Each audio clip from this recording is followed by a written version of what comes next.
ফুলবাড়ি বাঙালি রান্না চ্যানেলে সবাইকে স্বাগত জানিয়ে আজকে আবার একটা নতুন রেসিপি নিয়ে চলে আসলাম।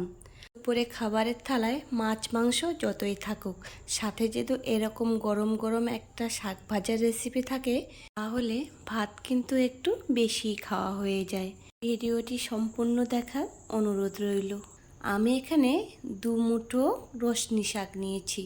কে কে এই শাকগুলো খেয়েছো আর তোমরা এই শাকগুলোকে কী নামে চেনো অবশ্যই কমেন্ট করে জানাবে। এবার শাকগুলোকে আমি পরিষ্কার করে নিচ্ছি। শাকগুলো আমি এভাবে পরিষ্কার করে নিয়েছি। এবার ধুয়ে নেব। পরিষ্কার জল দিয়ে ভালো করে ধুয়ে নিয়েছি। এখন একটা কড়াই বসিয়ে দিয়ে দিলাম তেল।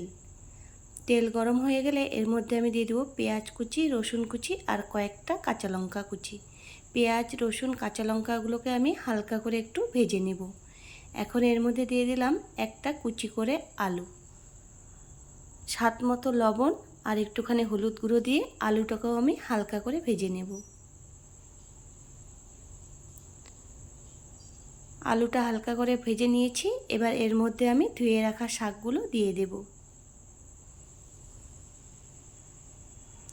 এখন একটু ভালো করে নেড়ে চেড়ে নেব। শাকগুলোকে আমি এভাবে উল্টে পাল্টে নেড়ে চেড়ে নিচ্ছি। এখানে কোনো জল ব্যবহার করার দরকার নেই। শাক থেকে যে জলটা বের হবে সেই জলে শাকটা আর আলুটা ভালো করে সিদ্ধ হয়ে যাবে। এখন আমি একটা ঢাকনা দিয়ে এটাকে 5 মিনিটের মতো ঢেকে রান্না করে নেব। 5 মিনিট পর ঢাকনাটা তুলে দিলাম।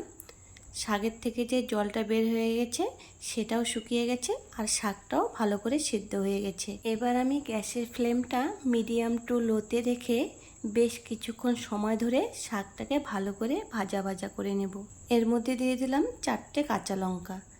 এবার কাঁচা লঙ্কার সাথে শাকটাকে আমি ভাজা ভাজা করে নেব। এখন আমি এটাকে একটু পর পর এভাবে নাড়াচাড়া করে নেব।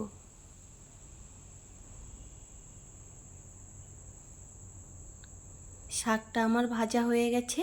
এবার একটা প্লেটে তুলে নিচ্ছি। এই রসনি শাকটা কিন্তু শরীরের পক্ষে খুবই উপকারী। যাদের শরীরে ব্যথা, ভাত খেতে একদমই ইচ্ছে করে না, তারা কিন্তু এই শাকটি অবশ্যই ট্রাই করে দেখবেন।